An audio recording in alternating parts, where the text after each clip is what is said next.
Greetings, fellow armchair Imagineers. Blue Dragon 5 of Earth 616 here, hosting a cosmic and interdimensional installment of Disney Debates Multiverse Edition.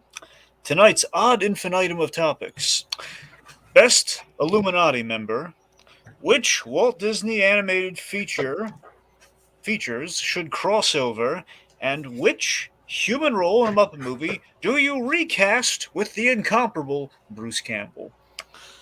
All right, folks, buckle up as we head through the glowing blue star and enter into a multiverse of madness brimming with endless possible outcomes and various variations. The the one fixed point certainty, of course, will always be that we end up at the arena! In this corner, the can-do Canadian with laser focus and shades for days. It's Lazerdude from Earth 99! I'd just like to say, while everyone else is coming through a star-shaped portal, mine is in the shape of a maple leaf. How true. And in the opposing corner, a variant from an all-Muppet verse, a feel for felt stuffed with snark, it's Jokers from Earth 76! It's me! I don't know why we leaned into the Muppets, but hello. Did you get your tacos there or burritos there? What? I got tacos in Japan. Oh, okay. No. That's strange. And to running Who goes gag. to Japan is like, I need taco. Me every day. And joining me on our very own Illuminati panel of judges, Tiki from Earth 33. Don't worry, kid. None of this is canon. And Jacob Weil from Earth 838. Greetings, fellow life forms. Is that your area code? So how we doing tonight? Great. Good. Also, because I just realized that I've never met Lazerdude. Hello, I live in Japan, so that's why I said what I said. I see. That makes more sense. Yes, Nice. I'm not just going to does Japan it there? like an eccentric millionaire buying tacos in Japan. I get the best tacos in Japan. I buy them every day. Everyone in Japan has the best sushi, but everyone's sleeping on Japanese tacos. They have no idea what a tortilla is, so you have to take what you can get. Previous viewers will know there was a whole saga with that regarding his tacos. Yeah, there was. tacos, probably. It's like It's like my burritos are here. Yeah, I ordered burritos online because I live in a country I where just they don't know. I just ate some, and I'm not kidding about this. This is 100% real. I just ate some poutine flavored craft dinner. Okay, so I got you beat for weirder food right now. Okay. I had tacos last night. Ironically, I make way too many tacos, and they're really good. I had a soy burger for breakfast because I'm a functioning adult. So yeah, that's what Right, if I can close the buffet for a moment. Blue Dragon 5, what let's have you get been back into eating? focus. Nice to meet you, Joker's Wild. I will destroy you. Nice to meet you too. We'll see how it goes. All right, so let me do a little refresher on the rules for our play. So much for laser focus. Yeah. So let me let me run through the rules for our players and those who may be joining us in our dear viewer audience. So we got 3 rounds in which you're going to reveal what you picked. You'll then give an opening statement, and then it's a fight to the bitter end. How do we know it's the bitter end? This sound will go off. R2-D2, my little compadre here, he's the bell. Another universal constant. Yes. So, he speaks, it's deliberation time. The idea is whoever gets the most votes during this deliberation process will get the point for the round. At the end of 3 rounds, I will provide both players the opportunity, completely optional, they don't have to do it if they don't want to flip the dimensional dollar. Dimensional dollar, of course, are kind of our coin feature of the game. You flip it if you choose. Lands heads. Yay! You get a point! Look at you! You got a point now! And tails. Womp womp. So sorry. You lose a point. That's the risk, but possible reward! Dollars don't have You'll lose tails. half a point. Half a point, yeah. Could be. I said at least you don't lose half a point like I did that one time. Yeah, we don't know. It could happen to you this time again. I don't know. We'll see. I know. Anyway, so also there is a hidden coin in one of our many rounds. This is the coin, because we have to search for it. It's the coin of Vishanti. Ooh, look how sparkly. It's the coin of Vishanti. Yes, so this will be awarded to the winner of the round it is found in. Good thing there's no Darkhold coin. Yeah, thank goodness. I don't want a third eye. Yeah, you'll never be able to find sunglasses. Unless you get them custom made. Oh yeah, but still, what's kind of the point? You have to spend extra money to get sunglasses. You can just buy them off the. Anyway, so there is a penalty phrase in effect during this. Again, it could be a word, could be a name, it could be a phrase, like a certain phrase, could be more than one.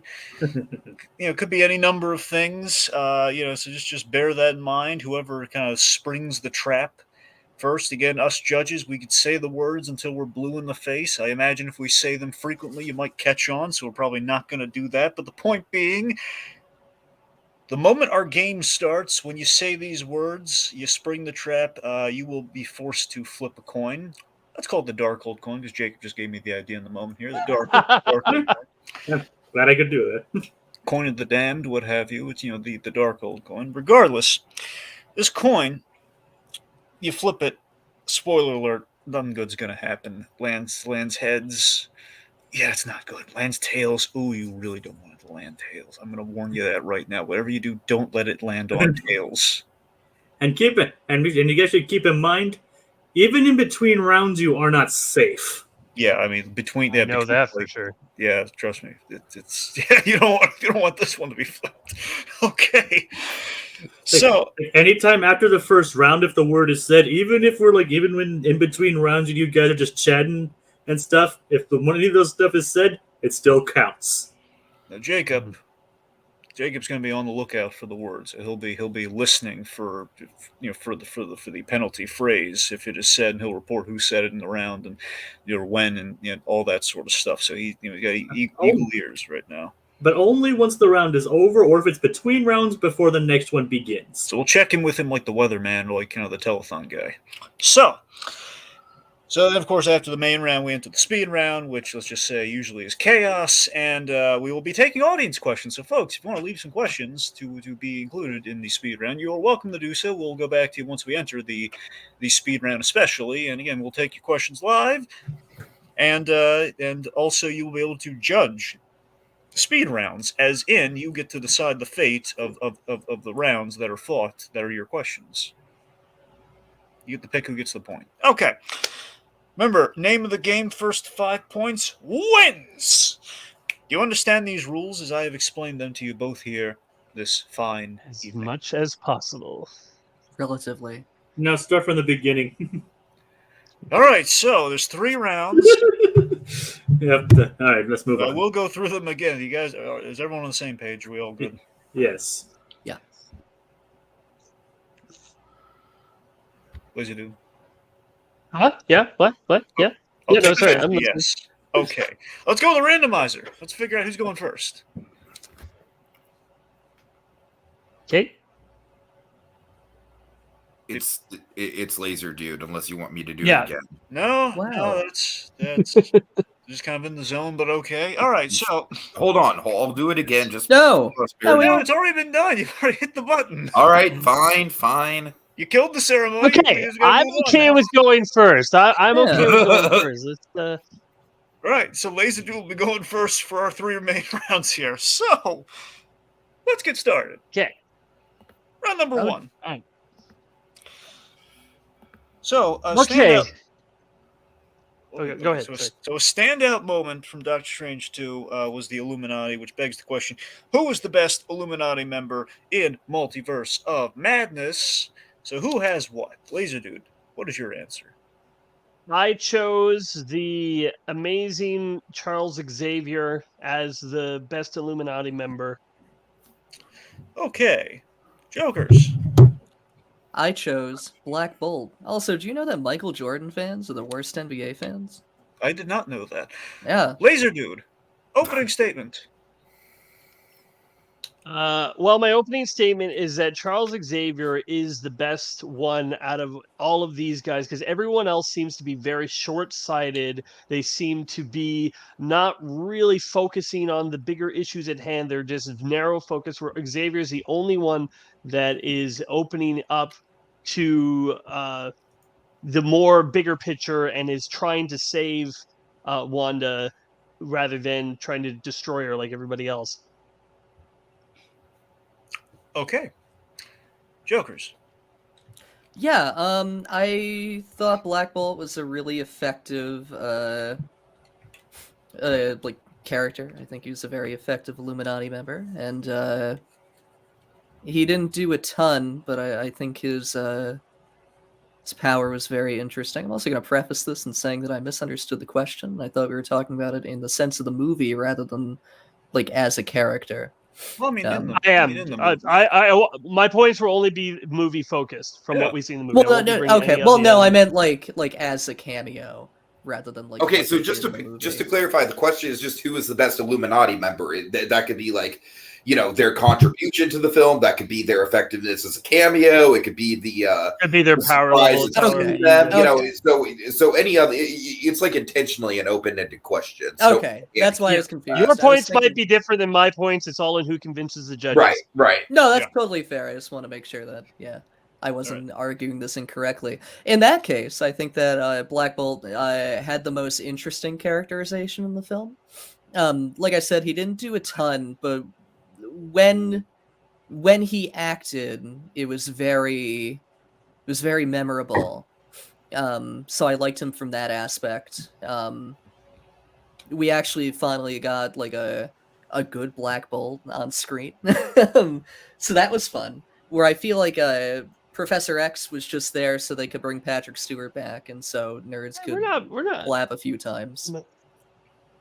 Not listening to it just yet. Not yet. All right, fight it out. Okay. I think that Patrick Stewart was only brought back so nerds would clap a few times. And that did happen. It was successful, but it didn't really make him an effective Like Black character. Bolt wasn't. Well, no, but Black Bolt... yes and no. Black Bolt, they didn't play like a theme when Black Bolt walked out. He was more like... He had no theme to play. Exactly. Anyway, sorry. We're probably getting ahead of ourselves, right? We have to do our defense first. Well, no, you're already... Okay, so yeah, you guys are just fighting it out right now.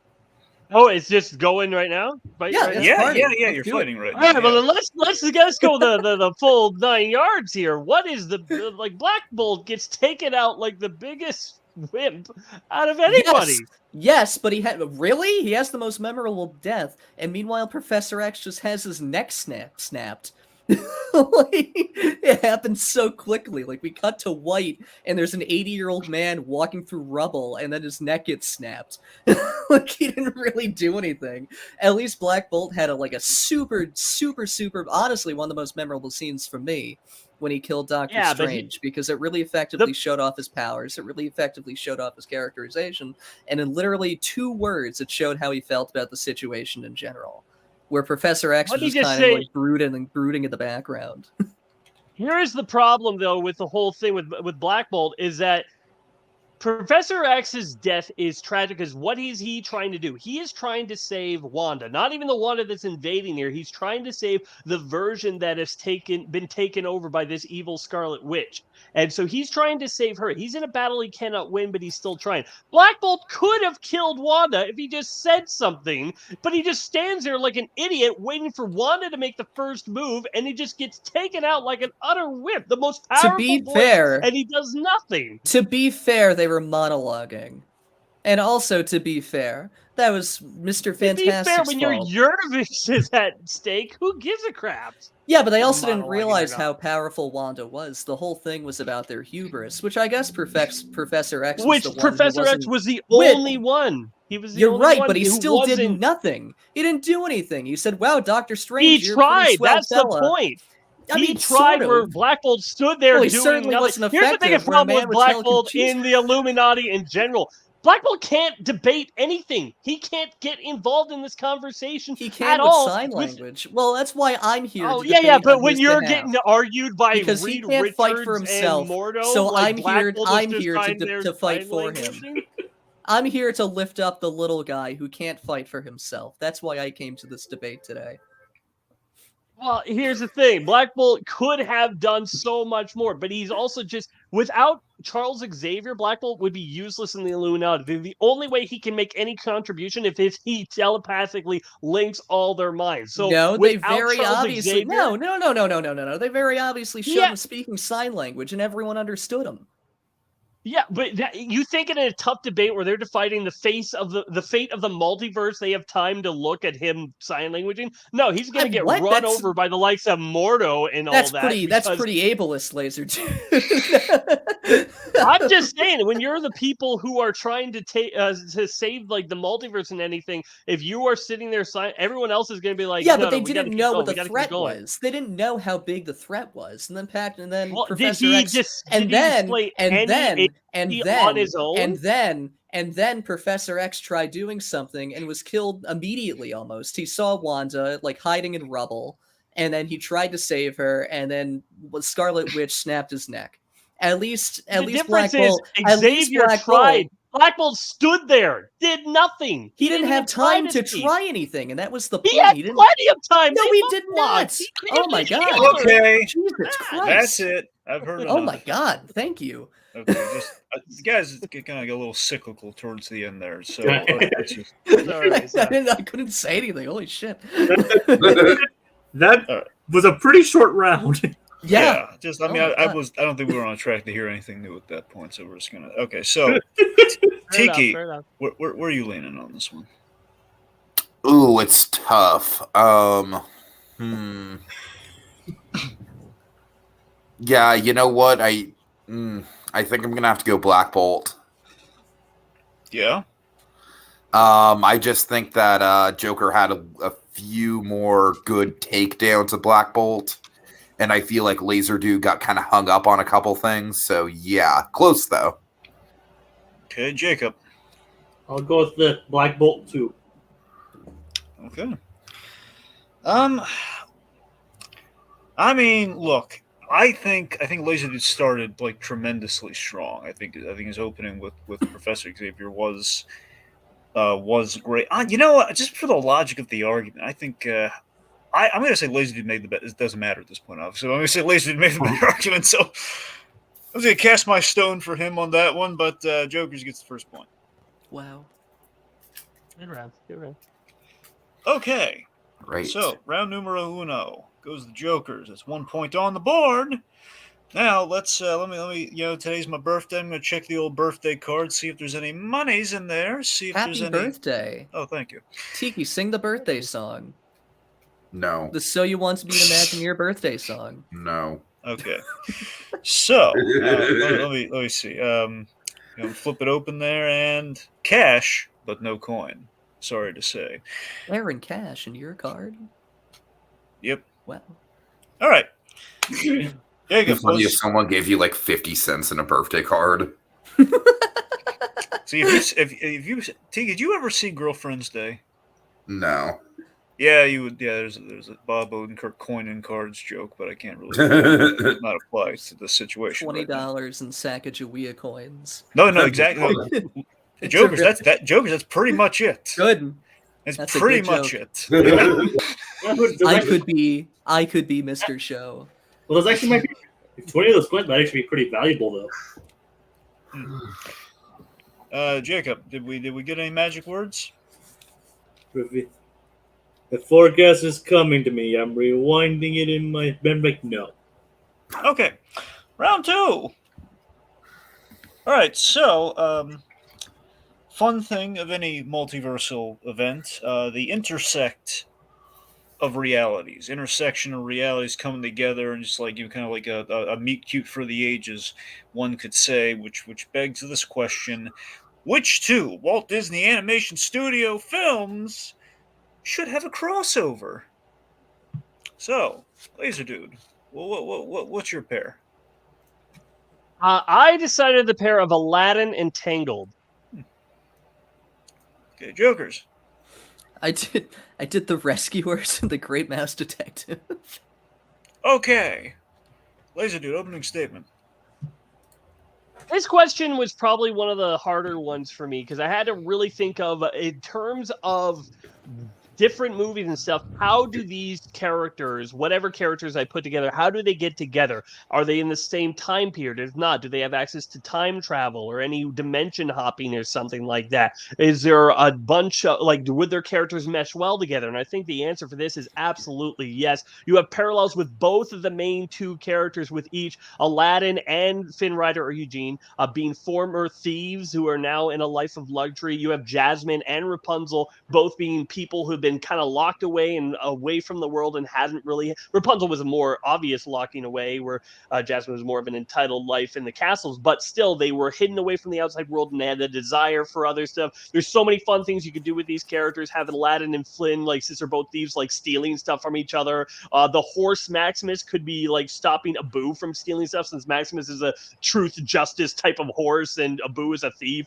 They could have been have that fun little dynamic there. There's a lot of fun things that you could do, and since they're both like magical worlds, there's definitely connections that you can make there, and they can definitely meet up because Aladdin has a magic carpet that he could fly to their kingdom. Okay. Jokers. Yeah, so I marketed the sliver in the Venn diagram of both Rescuers fans and the Great Mouse Detective fans. I think it makes a lot of sense because, like, they're one of the few Disney. They're both two of the few Disney movies that have like to scale anthropomorphized animals in like a quote unquote real world. So I think it makes sense from that perspective.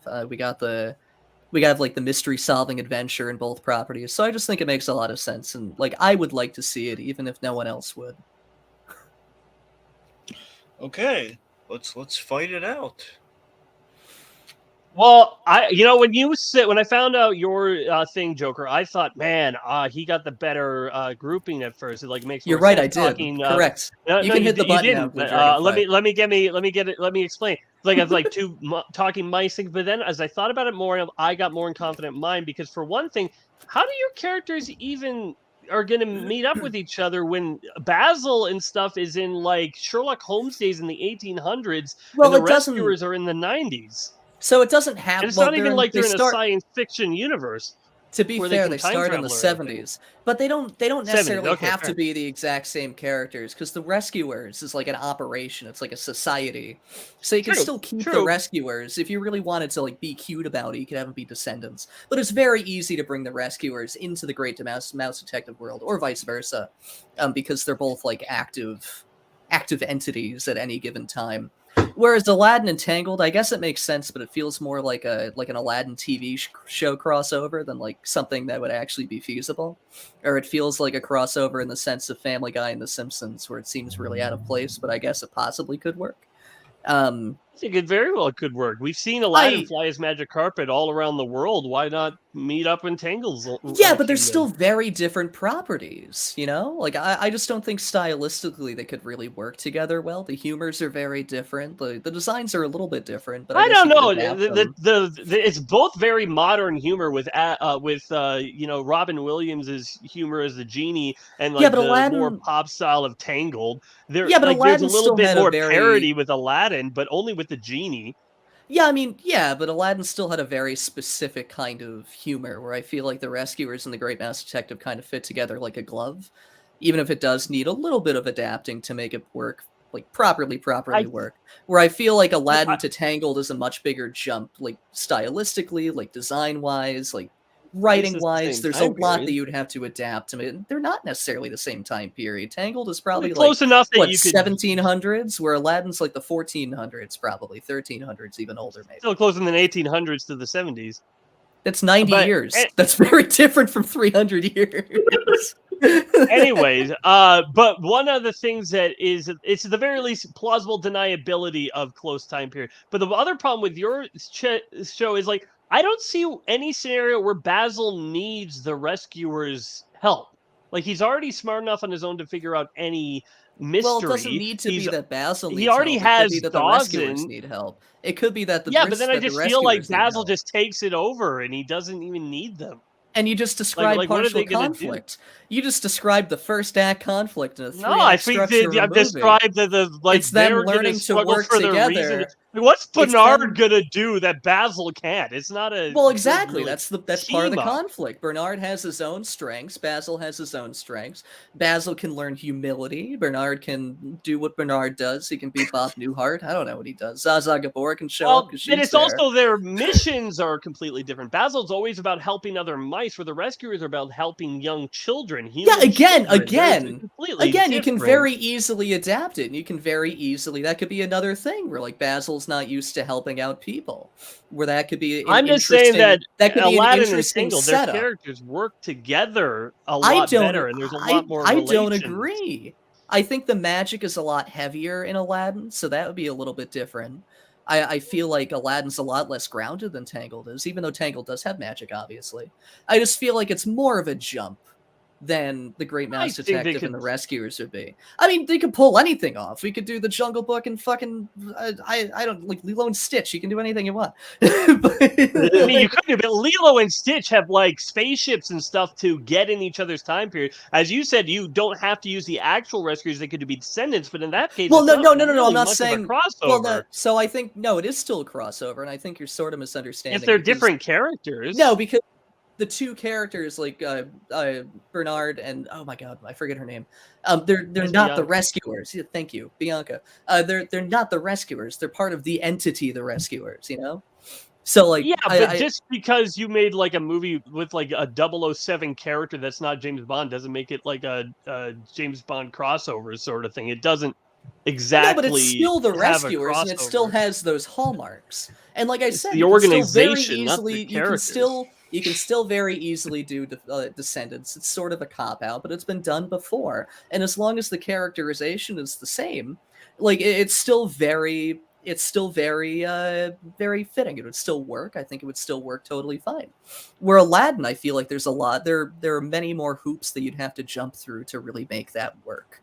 It could work, but I think that there's a little bit of humor style difference, but that's only with the genie. The rest of the stuff. I from mean, the why characters would are why pretty would they much even be well together? grounded. Why would they be together in the first place? It's just like, oh my you could god, have somebody Aladdin, gathering magical objects for some sort of nefarious things. He takes the strand of string from the flying carpet. He's taking some of Rapunzel's hair, and I he's on a mean- mission. And you could have that going. Well, to be try fair, to unsolve the her hair isn't magic no more. I saw the movie. It is in She the has- TV when she Well, got it I didn't back. watch. She did she?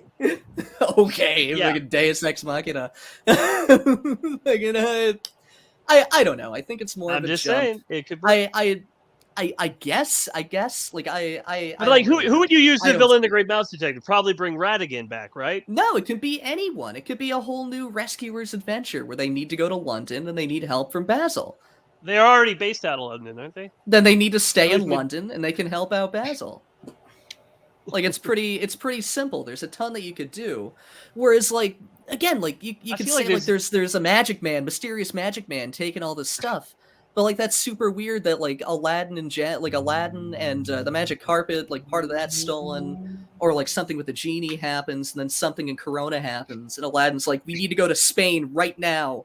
I can see on my You on my could magic, even on relate like my the magic genie of phone. Tangled. Maybe there's something like in the world of Tangled. Like maybe we find out the origins of that magic flower. Maybe it has something to do with the genie being after he was freed. You know, maybe his I chain still- fell off and dropped into the ground and became I the flower. still think There's that's a stuff huge. you can do with I still think that's a huge jump.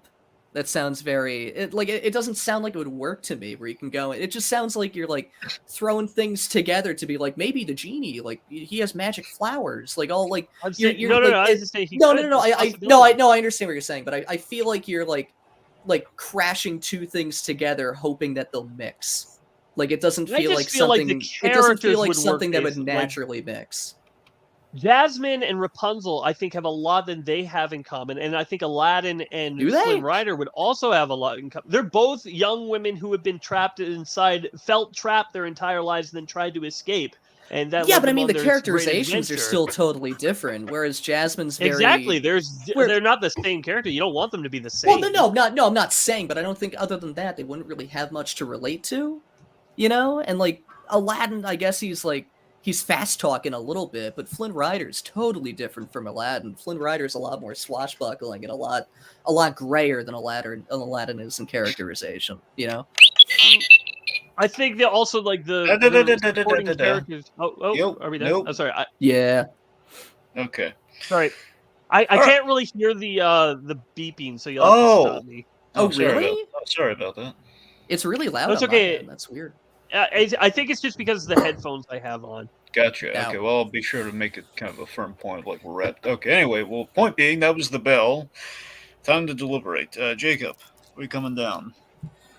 In all honesty, I'm going to go with the Rescuers and the Gray Mouse Detective. I think more points was made in that one's favor, and not a lot was really made for the combination of Aladdin and Tangled.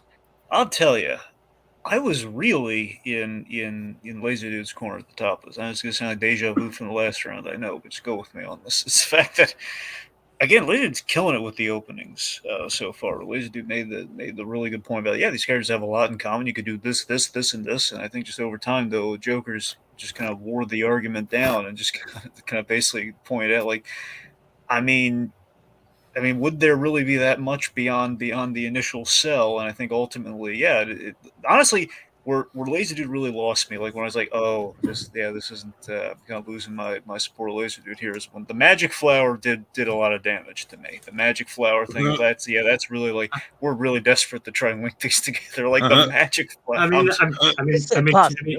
mean, Tangled does itself reveal where the flower came from. I mean that yeah. So if you split hairs, I'm saying linking No, it it to just says that a magic flower came out of nowhere. It didn't say where it came from. It's a magic drop of sunlight. Yeah. So, okay, maybe. Regardless, even I did not remember not that. factoring that in, that's still kind of a stretch. If it was the genie. So again, even though I don't think Lazerdude was like hanging all of his laurels on that, it just really hurt, and then Joker's kept on threading kind of the carpet, if you will. So for me, I'm also voting Joker's. Tiki, where are you coming down? Is it a clean sweep or?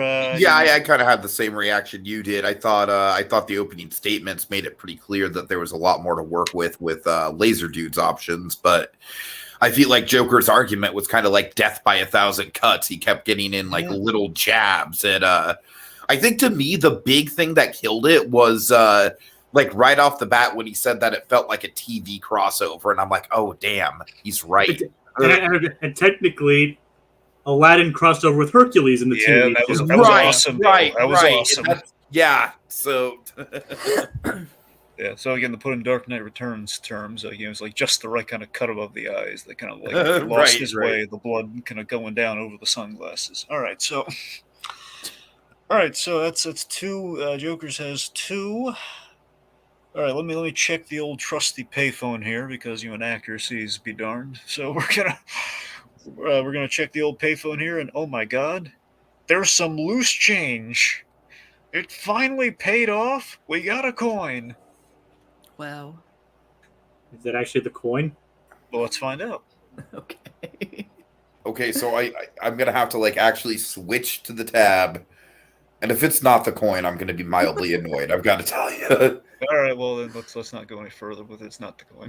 Oh my God! I didn't know it was mildly annoyed. I didn't know it was going to be so arduous for you. I didn't know I was going to Mr. Cranky Pants tonight. I didn't know. And Dragon, do you want me to check to see if the word was said?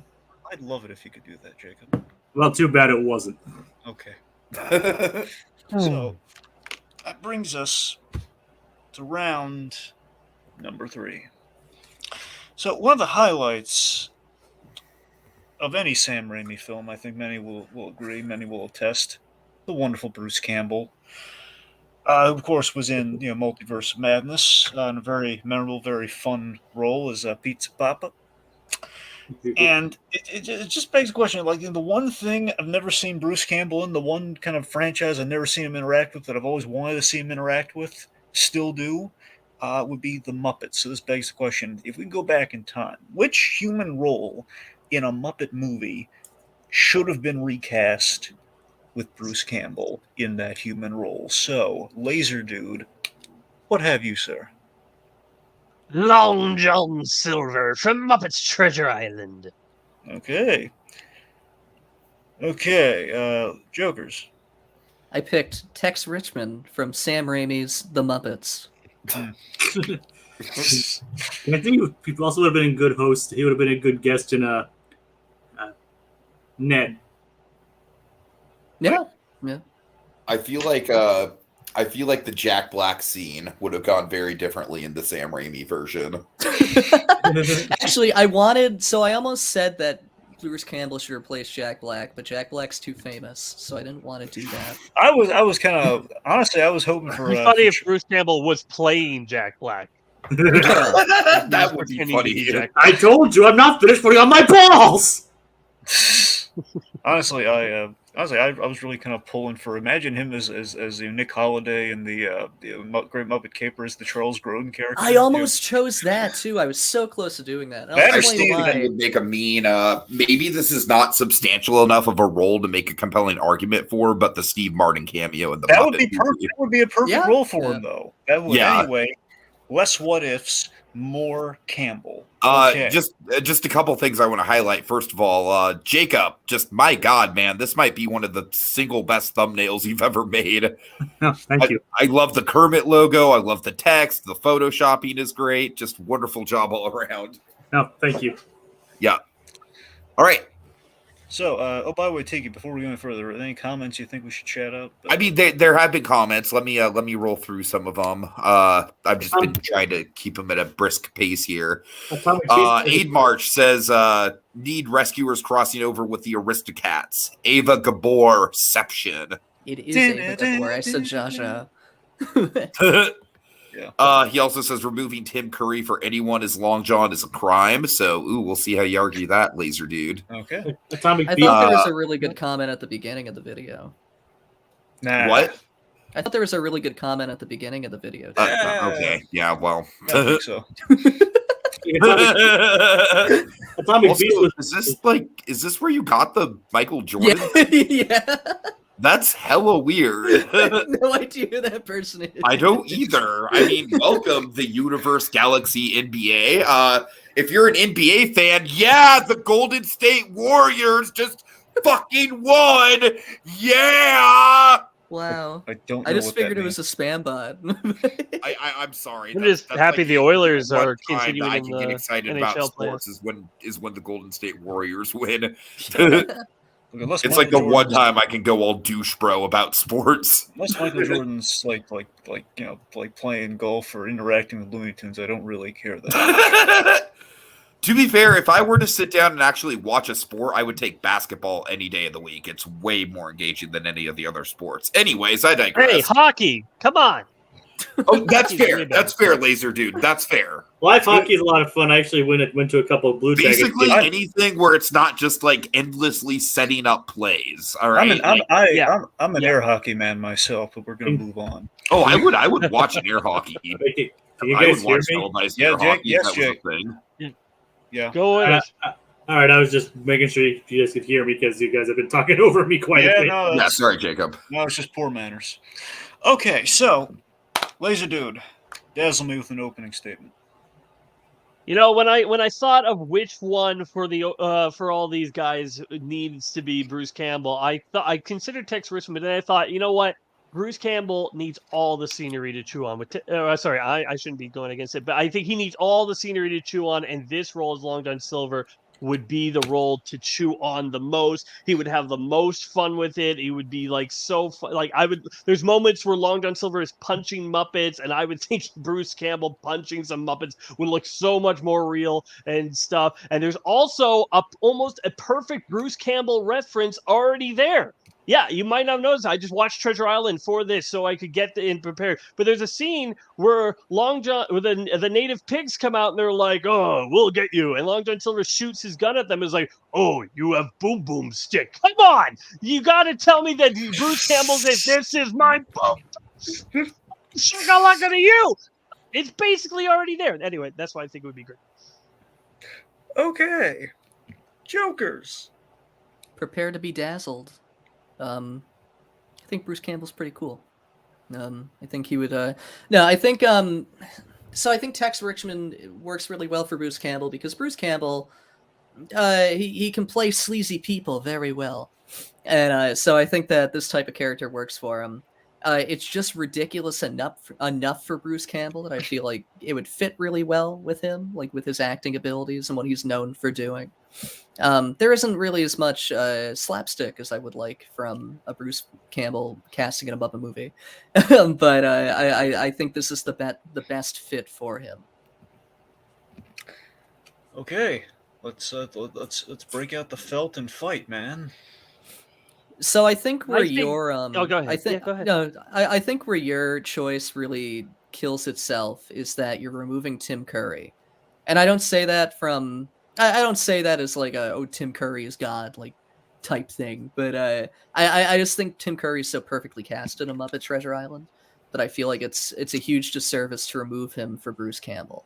Where I feel like but Bruce we're Campbell, not debating here which one of these roles would be a tragedy if we replace. We're talking about which one would be the best for Bruce Campbell. I'm not worried but about it's who we're still- replacing. I'm worried but about it's- which one would he be the best in. And but it's still something obviously to. Muppet I think Treasure it's still Island. something worth mentioning, and I can't picture Bruce Campbell playing a British pirate who's supposed to be ridiculous and also sort of a father figure he to Jim would Hawkins. be so ridiculous. Let's be fair. I don't know, I like- watched the movie yesterday. Tim Curry was not that great of the father figure role. He Well, ate up no, the evil but- pirate stuff, and Bruce Campbell would do just the same.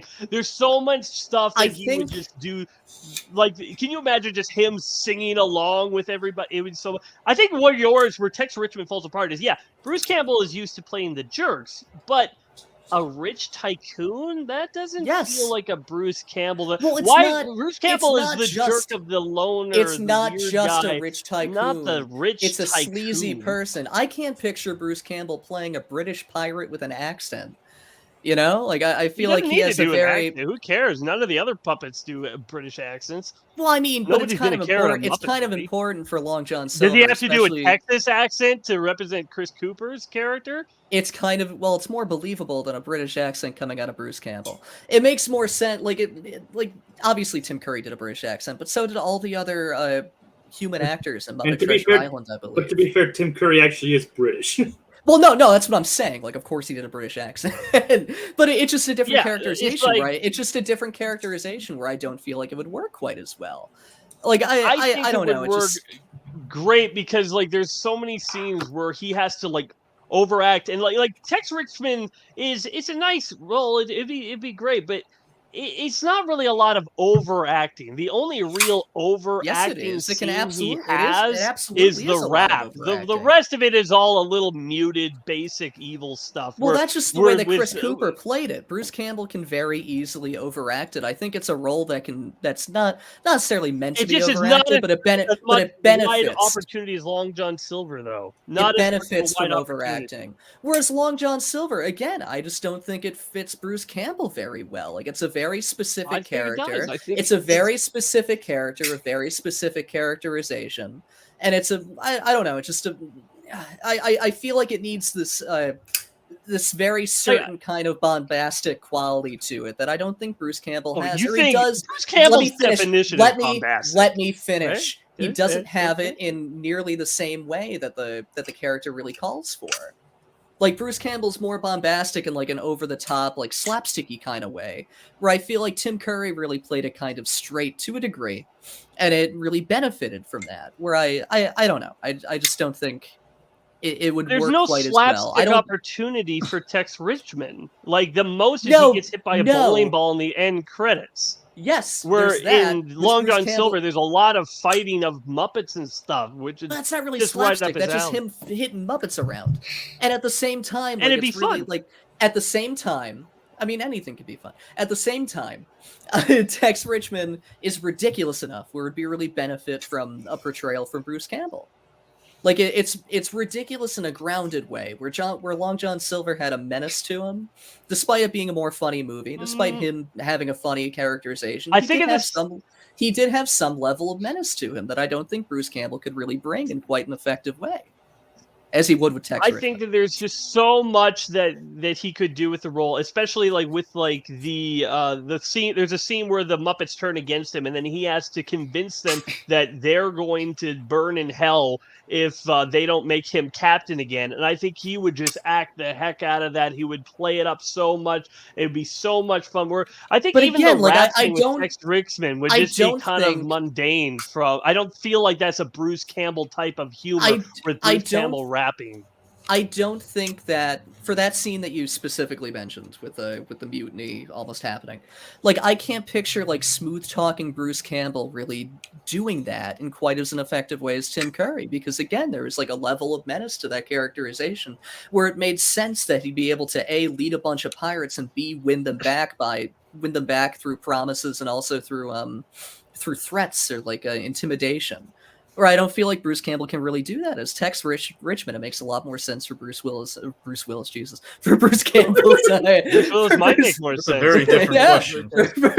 For Bruce Campbell's characterization, I feel that it's more in line with what he's done in the past. Like, you know, it's like a sort of like sleazy, fast talking. I don't feel like business. I can see him more as an evil pirate than as a businessman. It feels like more in his regular thing. All right, Lazerdude, that's enough. We're good. Sorry. All right. I'm going to cast the first vote here. I'm going to vote Lazerdude. Tiki, what say you? I am going to... This, to me, was another example of, I think, Lazerdude had probably on paper a better option. But I think Joker's really I almost called you Blast from the past. Throwback.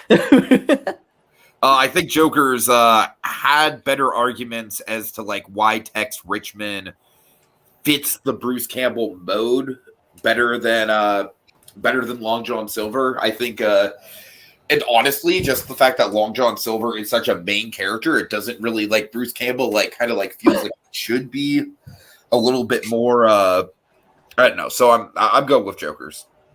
Jacob, break the tie. In all honesty, I think that the way that Adventure Blue, now you got me doing it. Yep. That more of an argument was made for Long John Silver matching the characteristics of Bruce Campbell that he's usually done. Like he is known for his even though I mean Tim Curry did bring a more straight-laced version of Long John Silver to Muppet Treasure Island, I still think that Bruce Campbell would fit that mold quite well.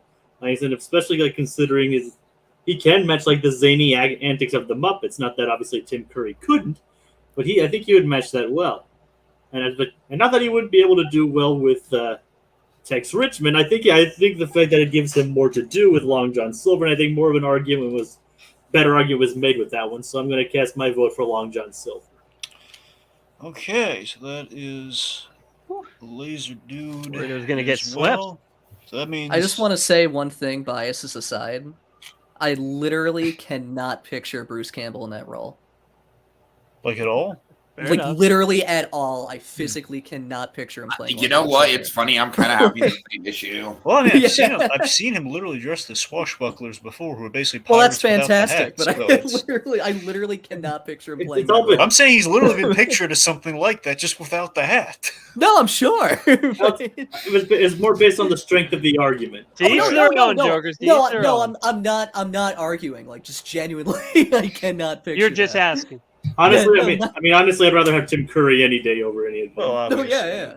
But anyway, point being, we still, folks, Bruce Campbell meeting the Muppets. Let's make it happen, even with a new character, with a new something. But anyway, So, right now on the boards, Joker's 2, Lazerdude 1, and let me try pulling it from like Doctor Strange pulled that Infinity Stone in Infinity War. Let me pull it from a pocket dimension. Let me see if I can. And Bubkiss. I'm not good at magic. No dice, no coins still. Jacob, Oh no. words. Do we hear No. them?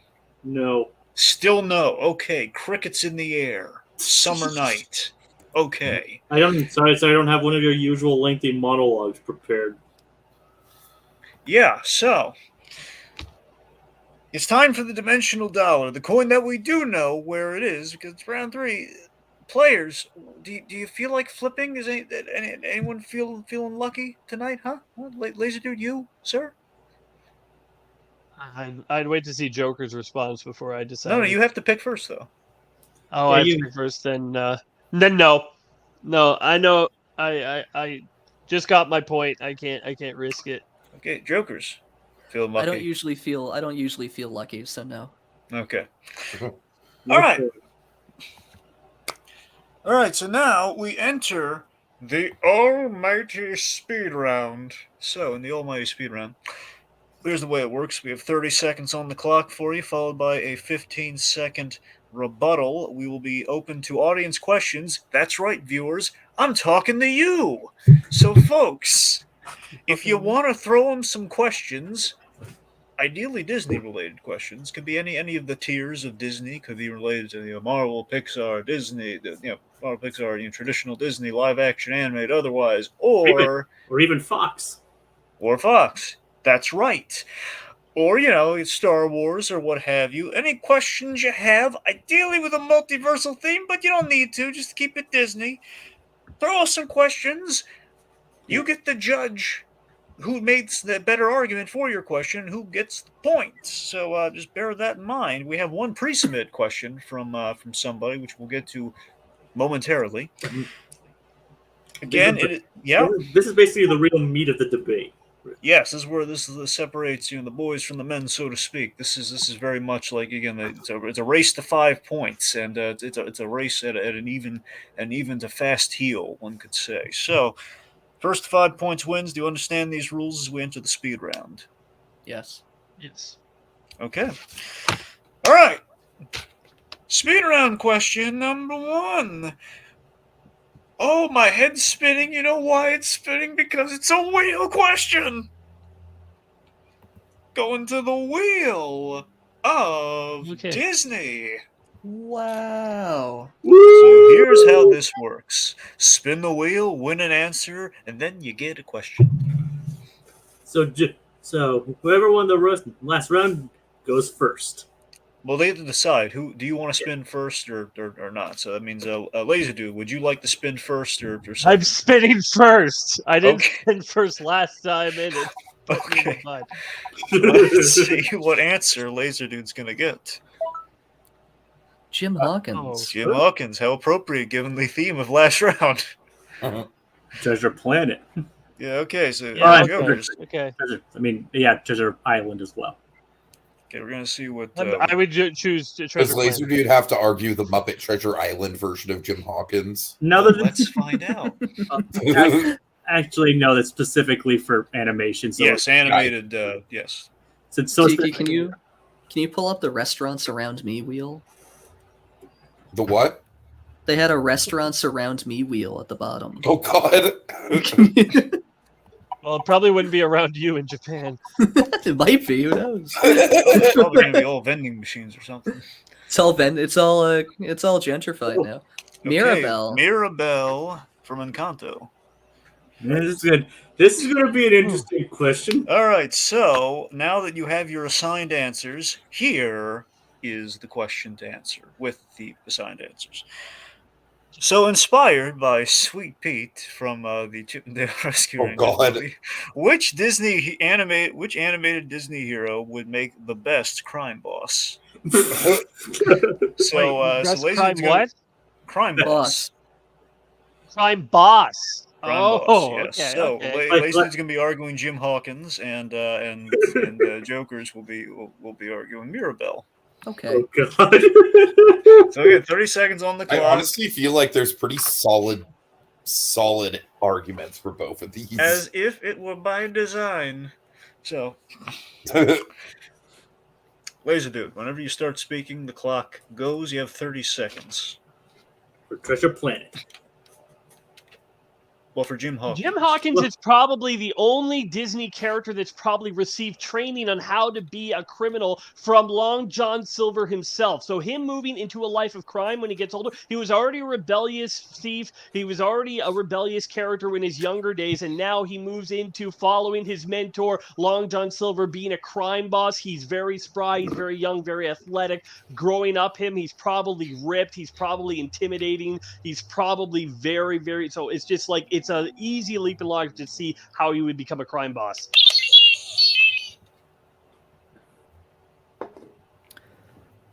Let me paint a picture of a girl who was rejected by her family, who is also had an innate ability to lead and inspire. And now picture about 20 years down the line after her family really truly gives her up for not sharing the powers that they do.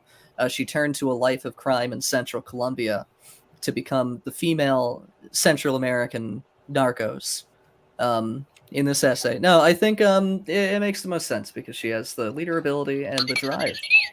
Okay, now 15 seconds. Okay, so here's the real question. Who is Maribel being in Crime 2? Her village is out in the outskirts. It's isolated. Like, even if she does get out there, no way she's making it on her own on the streets. So, and she's too kind and naive. It's just not a good fit. You do understand that you can leave a village, right? And also, the entire movie is about her growing up and really coming to terms with her reality.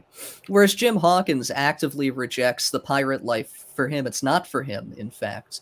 And he goes back to his regular life. He's also pretty undriven, unmotivated.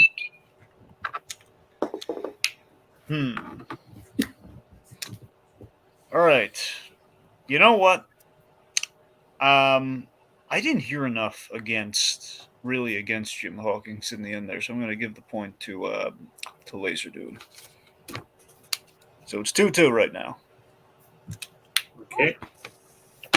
All right, so next we're going to go with I don't believe he is here. It's a good point. Let's try our luck. Okay, let's see. Let me. You know what? I'm gonna try the old change bowl for a shot here. Let me dig through some pennies here. Just give me a moment. Oh my God! Oh my God! We have it! We have the coin! They're eating her! Vishante! They're eating her! And then they're gonna eat me! I was actually more thinking the red letter media. Oh my God! Yeah, that's where they got it from. So yeah, I know. Yes. So, Lazerdude, this is all yours, buddy. You get to flip it if you want. You have 2 points now. I know, but I just tied it up. This is the exact same thing that happened in the last debate. I just tie it up, and now it's like, oh, you want to lose this? It's like, but then I ended up losing it anyway because I said the stupid word. So I was like, I might as well have, but now I'm not gonna do it. Okay, I'm not doing it. I'm not flipping the stupid coin. Okay. Keep in mind, if you do say the word, you have to flip the coin. Now, Tiki, keep the coin around because we might need it. So, okay. You guys actually did come somewhat close to saying the word, though. Yeah, very close. Condiment King. No, it's not Condiment King this time. Or is it? Did he just say? No, I'm just kidding. Not be. Better not be. You know, that would have been really clever on our part, so I got to admit, if we just having Lazerdude on, that would just be targeted against he would me. encourage. Yeah, it would be unfair. It's what we didn't do it. I'm just saying, can you imagine though? Anyways, so question submitted from Mutale. Unfortunately, I don't believe he's here, so we're gonna have to judge it on our own. But Mutale Munashiku, because I don't see any other. Well, you know what? Mutale's not here. We're gonna go with Theme Park Pieces question. Which international Disney ride should be the theme? Should be the theme of the Matterhorn in another universe? So wait, are we picking a ride to be the theme of the Matterhorn? or are we picking a new theme of the Matterhorn from any franchise? You know what, theme park priest? I want you to think of a different speed round question for us because that I don't think it's cutting the mustard, buddy. Yeah, sorry. I mean, Sorry about that, but the way I interpreted it was like a ride that's not in any of the United States parks, and then they like reinterpret that into a Matterhorn ride that is from another universe. But then he put multiverse in there, and I don't know how that factors into the question. all right, well, just keep at it, theme park priest. We're gonna go with another one right now. So Why don't we just try Vitaly's question, and if he's not here, we don't want to just deliberate on it. Okay. So Mutale asks, which MCU property has tackled the multiverse best so far? And there's only four answers to pick from here. Okay. So which MCU property, show and/or movie, has tackled the multiverse best? I'll say Loki. Okay, And I'm gonna go with Spider-Man. Okay, and Joker says No Way Home. Spider-Man. No Way Home or Spider-Verse. Well, No Way Well, that's Home. not MCU. No Way Home. Yeah. Okay. He did say it's not the. it's MCU. Yeah. Okay. All right, Lazerdude, whenever you're ready.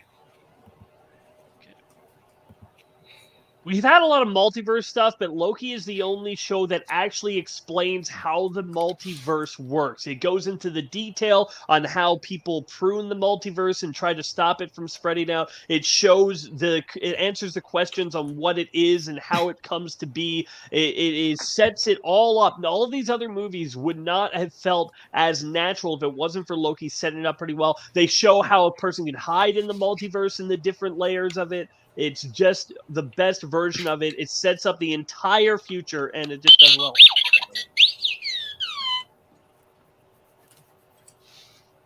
One moment. I think that Spider-Man kind of showed the multiverse the best. It showed like pretty much the opposite of what Loki showed, where Loki showed the back half of it, the backstage of the multiverse. We got to see the multiverse in full force. It was just a very interesting look into other universes that are in the Marvel universe. And it was very effective at conveying what the multiverse is, how it works, and how different universes can affect other universes. I just thought I think it was shown really very, very well.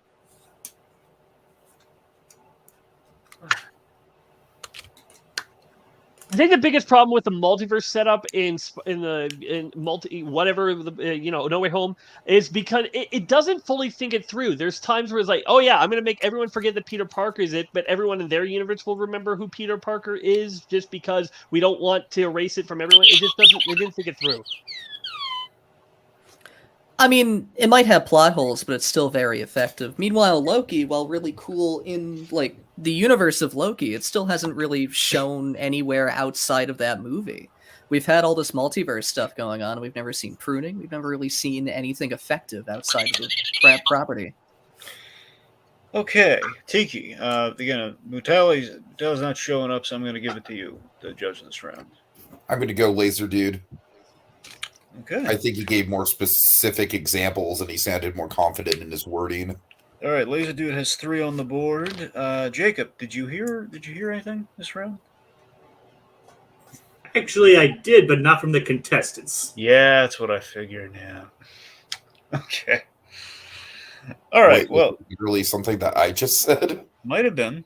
Oh wow. Okay, guys. Me, though. Oh man, that was what did he say? Is Lazerdude one of the words? Wouldn't that mean something? Is like you say your own name. Well, you just said your own name, so let's find out, Jacob. No, your own name is not one of the phrases. Okay. Okay. Maybe you can repeat some of the stuff that one of us said, and maybe that'll be one of the words. Yeah. I just gotta just go to the live stream and go back a few seconds and listen to every word Tiki said. I know, right? All right. Remember, it could have been something Dragon or I said too. Yeah. That's true, I guess. Yeah. Okay, so, all right, let me try this one. We're gonna try this one out, see how it plays. All right, here's an interesting one. So, pitch. I want you both to pitch a Pixar what if. So basically, an alternate choice in a Pixar film, and how that would make a great what if story, or like a great what if variation Ooh. of this Pixar film. So like What a if Ellie like, didn't die? What if Ellie didn't die? Okay, there you go. So Joker says the Ooh. first one there. Okay. That's a good one. So what if Ellie lived? And keep in mind, this doesn't necessarily have to be like a feature-length pitch. It could just be like minor details. What Yeah. if Big Bird didn't show up in the birds and for the birds? Okay, I'm gonna put what if Syndrome lived? Okay. What if Syndrome lived? Okay.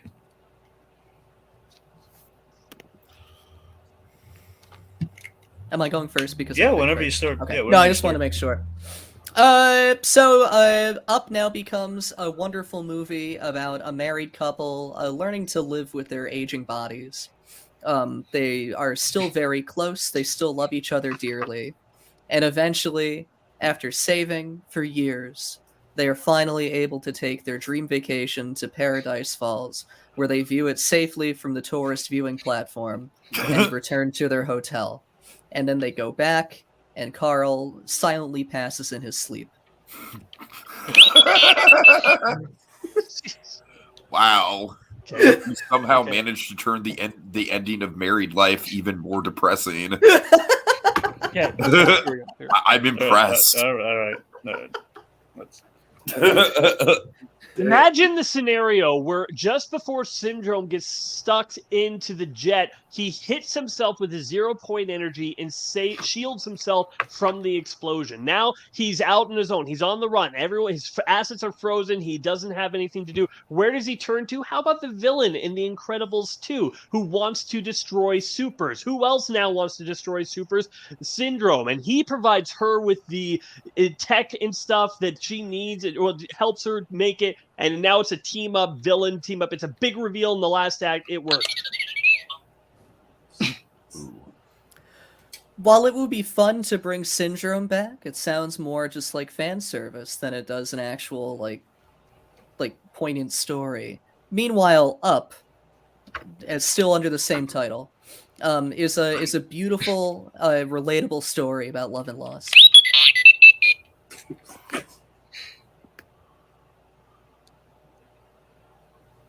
What ifs are pointless fan service stories? That's all they are. That's the whole point of it. Where Ellie living destroys the entire movie. You really think they're going to go to Paradise Falls? Really? I mean, now that they're still living together, life is going to just hit them and they're never going to really go. They're just going to do old people stuff. Okay. I also just want to say that after Carl dies, Ellie goes on an adventure to Paradise Falls with Russell. And that's the sequel. Well, it doesn't get factored in. It's called Up to Upper. What's up? All right. What's up? What's up? Okay. So, you know what, Jacob? I'm gonna let you call this one. I'm gonna go with Syndrome. What if Syndrome didn't die?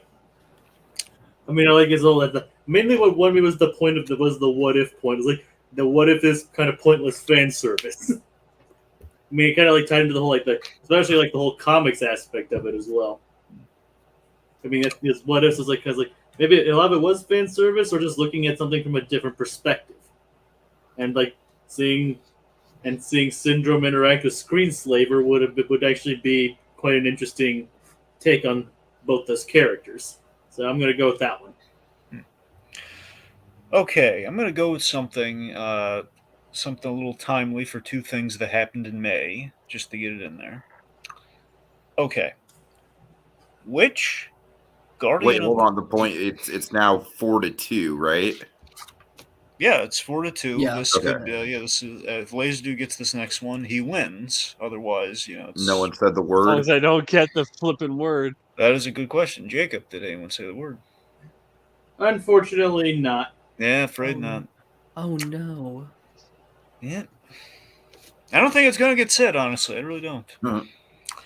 Okay. Well, unless by some miracle someone says Greg and I also have two potential questions in the chat. Yeah, but you're not exactly in the high priority list there, buddy.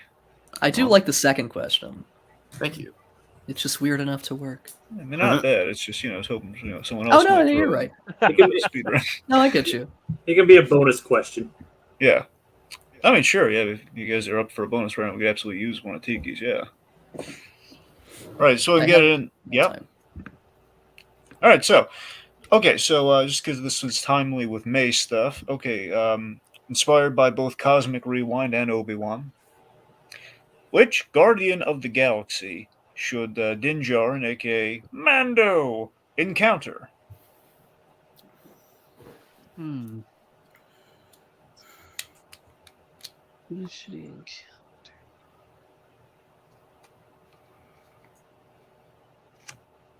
I'm gonna say Gamora. Okay. Rocket? I don't know. All right. Okay. We ready? Yeah, whenever you're ready, Lazerdude. Out of all the characters in Guardians of the Galaxy, I feel like the best potential is with Gamora because you could have a great fun fight sequence, like when they don't know that each other could be on the same side. They're both very talented with weapons up close. It would be very similar to how we met the Rebel in the season 1. It also would be just a lot of. I feel like her alien character would fit the most in a Star Wars type setting, and I feel like she would treat it seriously, where all the other characters would be too goofy for it to really work.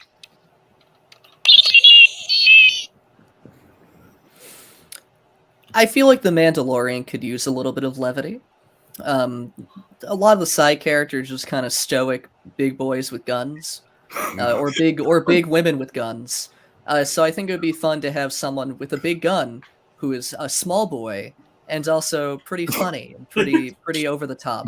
I think it would be a fun contrast. We don't really see a lot of in the Mandalorian, so I think it would be a fun little one-off episode. Also, Star Wars needs more animals, and Rocket Raccoon is such. I think the biggest problem with Rocket is that I feel like, Mando doesn't really want someone like Rocket around. Rocket's old persona is that he is all for himself and not trustworthy. I'm not sure if you would trust him to be around Grogu all that long. I feel like he would do his business with him, then leave. Yeah, but the argument is an encounter, not a main character. You just kind of described the conflict of an episode involving Rocket Raccoon, which I think kind of proves why he would work so well in The Mandalorian, just to show up, not necessarily be a main character.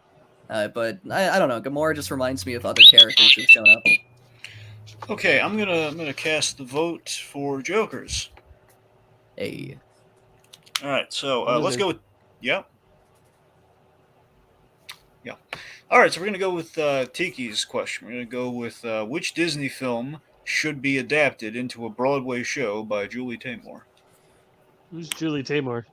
She directed the Lion King musical, and also Spider-Man Put Out the Dark. Okay. Have you ever seen that? So this is a Disney film that hasn't been adapted. Yes. Yeah. Okay. I'm going to say Hercules. Hercules has been adapted technically.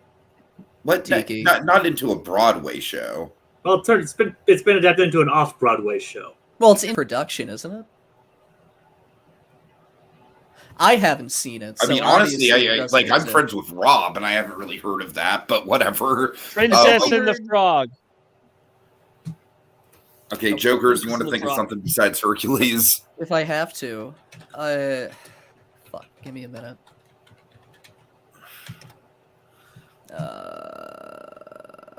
Bear with me. Oh, wait, I don't know. Maybe if I heard something about it, I probably made a joke about Patrick Page who played Hades. Mm-hmm. You know what? You definitely have. I'm pretty sure you've made absolutely that joke. Roger Bart, actually, the voice of Hercules, actually played Hades in the opening of it. Okay, give me a fucking minute. Sorry to bust your bubble. It's okay. I've been doing that for 26 years. Fuck.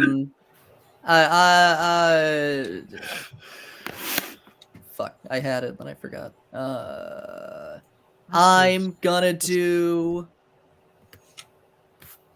something. The Jungle Book. Oh man, Okay. that is not an inspired choice. It's a very inspired choice, too. All right, remember this one. If Jokers does not get it, the point will, it'll be the end of our game. So let's hope you can make the most of it. All right. So Lazerdude, you're gonna go first. Yeah. I think Princess and the Frog is the movie out of all the ones that have been adapted into stuff. This is the one with the best music that has not been. There's a lot of potential that you can do here with the different songs, the different stage settings that they go to. There's a lot of potential with the characters turning into frogs. I mean, if you can put Lion King on Broadway, you can turn these characters into frogs and make it believable and do it in some way. There's a lot of fun scenes that would do. I also think the romance fits on a Broadway show other than other shows that maybe don't have that sort of romantic element in it. I feel like a big thing with Julie Taymor is that she's super conscious of using like indigenous art and like the art of the cultures that she's exploring. So I think that the Jungle Book would make a lot of sense from that perspective because it would fit her aesthetic and what she usually tries to do in stage productions and films very well. Jungle Book is very easy to adapt as a musical. A lot of people would like really enjoy it. And I think it really fits Julie Taymor's aesthetic and MO most of the time really very well. Yeah. I think the biggest problem is that there's not really a lot of dancing around in the Jungle Book. Like there's the monkey scene, but beyond that, there's just a lot of like when they're singing songs, they're not doing a whole lot. Where in Princess and the Frog, you could do so much more with all the big dancing scenes, so much with the great music that they have. It's a little bit more stagnant with something like.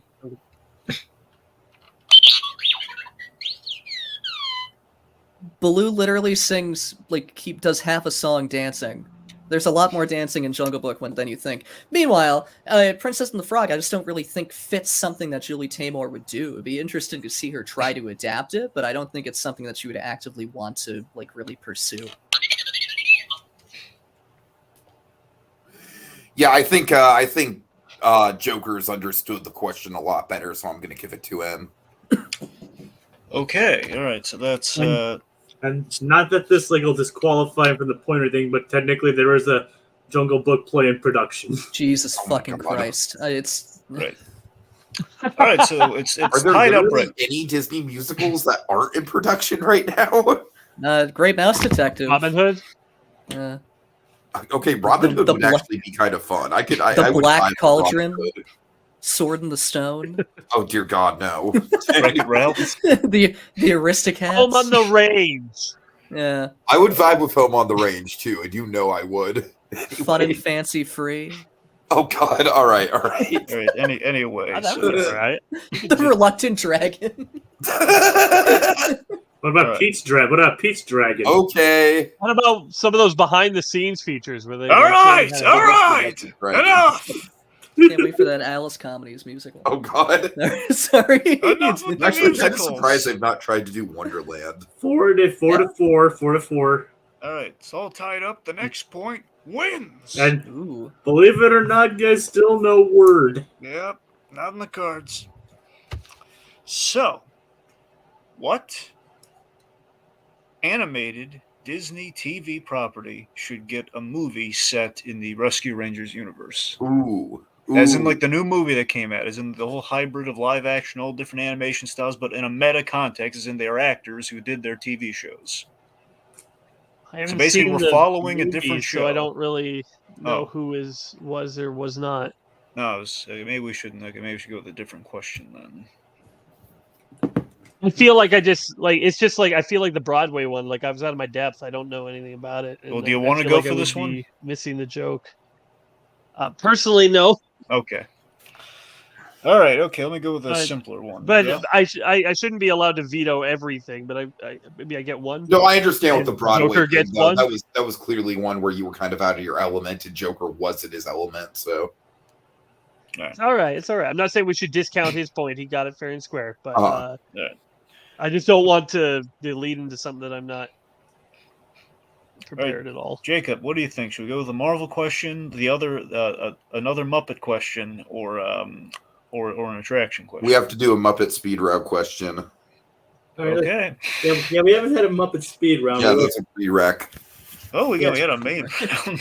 Yeah, I know, but still, we've had this discussion before. All right, fine. All right, okay. So, which Sam Raimi film do you remake with an all Muppet cast? Oh God, God.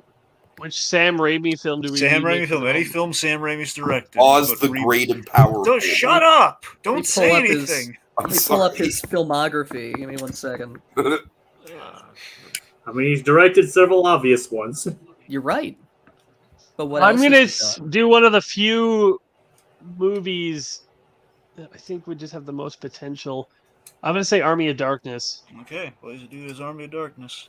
Now, would Bruce Campbell still be in that, or No, Of course, he plays himself. Can No. Bruce Campbell be like the one human role?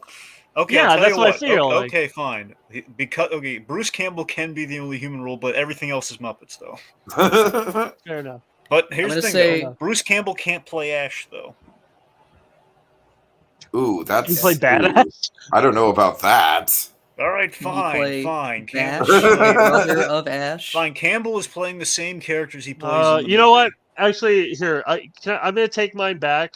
You just know you can't. because- You're Wait, stuck with wait. it now. I'm gonna He's say back drag to- me to hell. I'm gonna say drag me to hell. Before It's just because I just realized I've only seen Army of Darkness once. It was Too like, late. no. No takesies, All right, fine. backsies. That's a it stern makes- role. Fine, I'll do here. it. I'll do If it. it makes All you right, I'll so do it. feel just to better- reiterate. if it makes you feel better, I'm I've good. never seen Drag Me to Hell. So Okay, so just here's what we have. Okay, that does make me feel better. So again, these are all Muppets with the exception of Campbell in his role in those movies. can I cast Bruce Campbell in a role? No, Okay. Can I have the lead in mine be human? no. But they can have Bruce Campbell. Yeah, I think you should be allowed one human. Well, no, I'm saying Bruce Campbell's your. I'm sure Bruce Campbell. I don't know who Bruce Campbell Well, is in Drag Me to Hell. but I'm He's sure. not. He is not in Drag Are Me to you Hell. kidding me? Oh, He's not really? in Drag Me to Oh, Hell. wow. Dead serious. He is not in Drag Me Get to Hell. out of here. That's He's not in crazy. Drag Me to Hell. Dead I don't- serious, I don't 100%. believe that. Really? Wait, is I he in believe Oz the Great and Powerful? Yes, he's in Oz. I think He's he the guy is. gets hit in the face by. Oh my the, God. He is Tony not Cox? in Drag Me to Hell. You're kid, really? Yes, I'm looking. All right, at it. fine. You can only use Bruce Campbell though, Okay, and he can't be a main role though. but I This is want like to a be main role. reverse question. This I was is- gonna say it's like we can at least allow them to keep the main character intact. Yeah, let me keep the main character.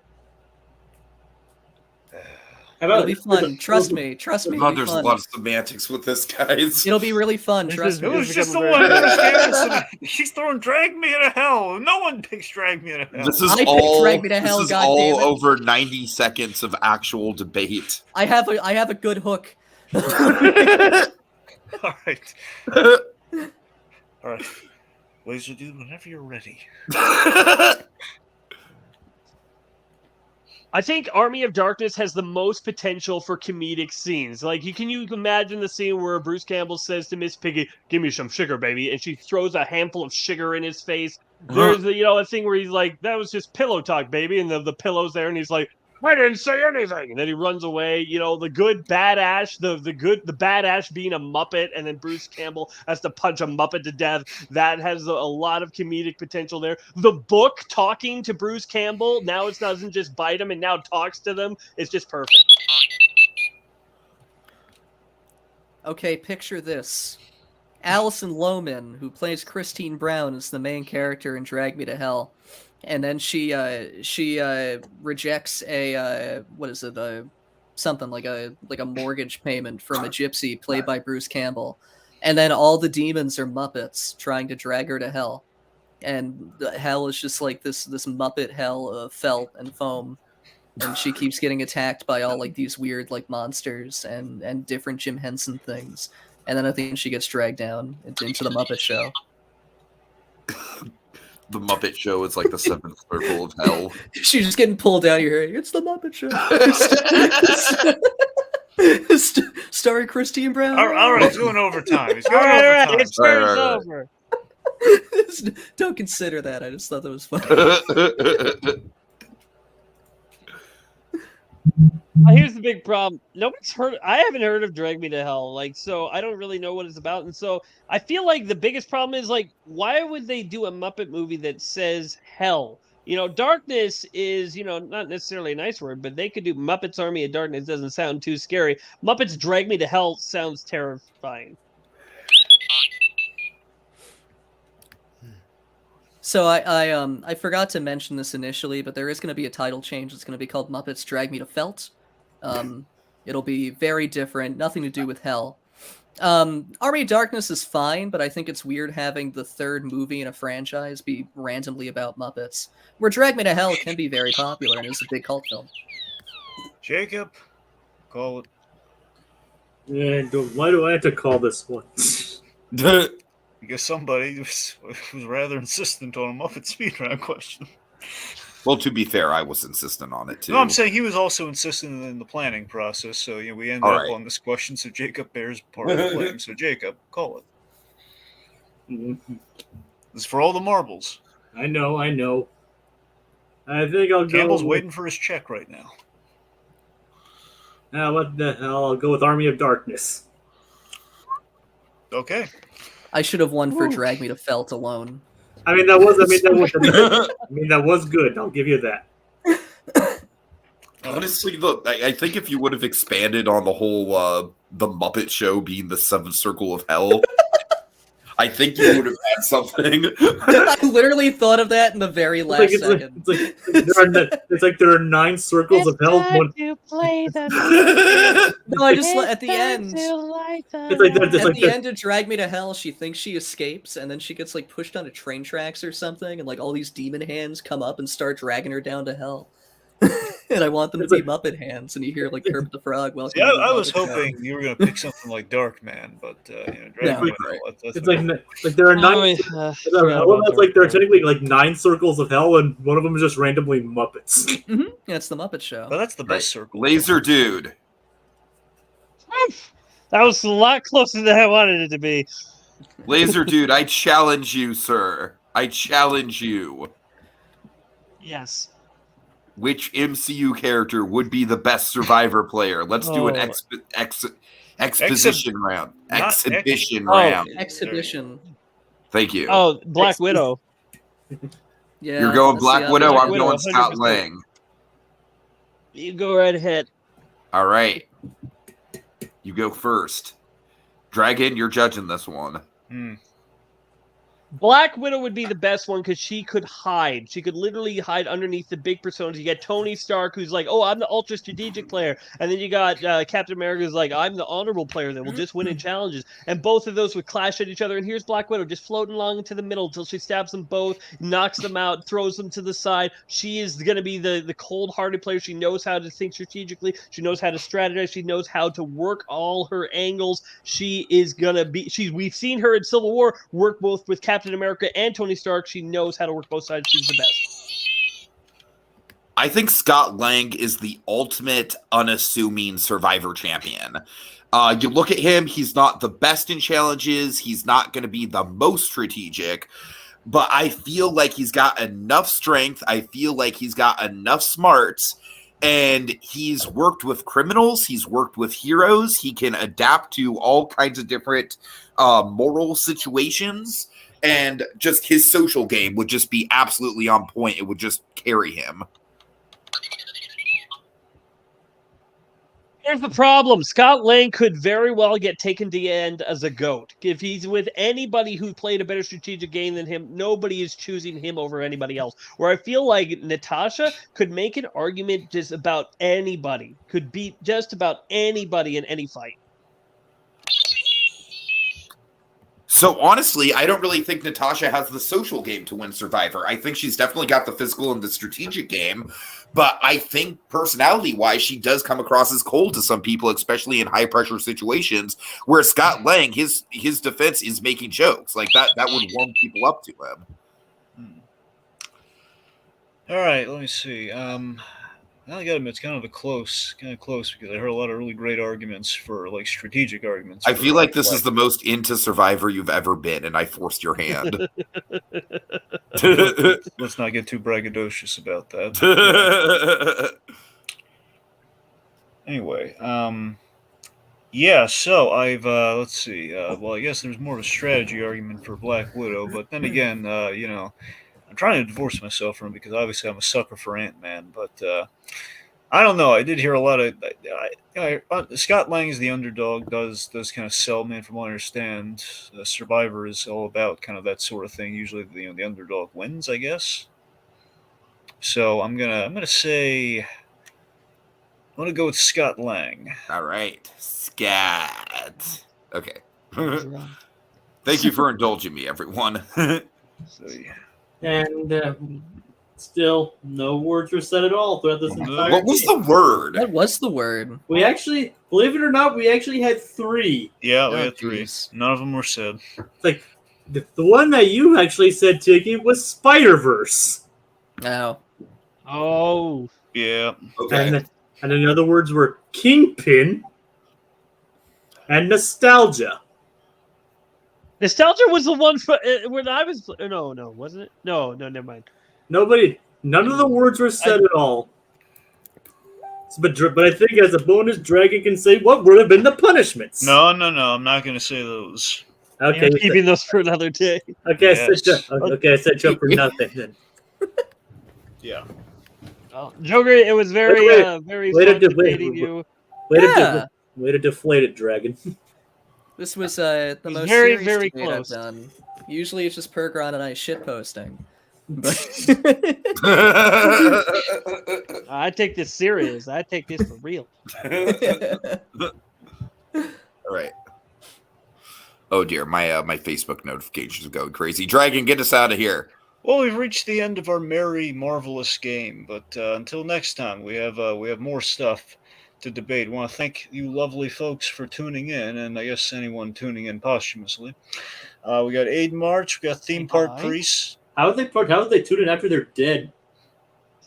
Fine. I mean, Ghost could tune in if it was already playing. You know? Well, again, the show was live, and then it's dead in terms of the live broadcast, so they're tuning in posthumously. Anyway, so it was alive, not anymore. So, Aid March, Theme Park Priest, I couldn't use your question, but again, I did invite you to leave literally any other one. We ended up being stuck with Tiki's question, so that's on you, buddy. So, Aid March, Theme Park Priest, Atomic Beast, the Universe Galaxy NBA, some guy named Lazerdude, no idea who that is. New Horizons weirdo. Music, I wonder who that could be, and yeah, that's everybody.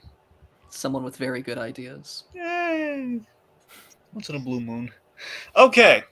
Thanks for tuning in, folks. See you next time. It's over! Bye. It's over. I It's love you. over!